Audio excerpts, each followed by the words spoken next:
ಎಲ್ರಿಗೂ ನಮಸ್ಕಾರ. Welcome back to my channel. ಇಂದಿನ ವಿಡಿಯೋದಲ್ಲಿ ಆಷಾಢ ಮಾಸದಲ್ಲಿ ಬರುವಂತಹ ಬಹಳ ಶ್ರೇಷ್ಠವಾದ ಹುಣ್ಣಿಮೆ ಯಾವ ದಿನ ಬಂದಿದೆ ಅಂತ ತಿಳಿಸ್ಕೊಡ್ತೀನಿ.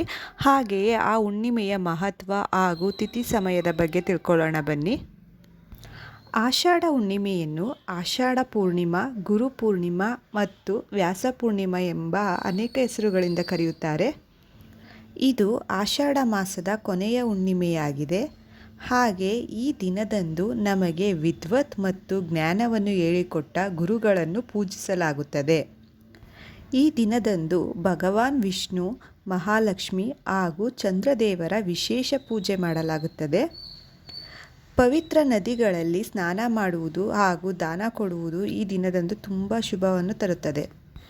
ಇನ್ನು ಆಷಾಢ ಹುಣ್ಣಿಮೆ ಯಾವಾಗ ಬಂದಿದೆ ಅಂದರೆ ಜುಲೈ 29 ಬುಧವಾರದಂದು ಉದಯ ತಿಥಿಯನ್ನು ಆಧರಿಸಿ ಬಂದಿರುತ್ತದೆ.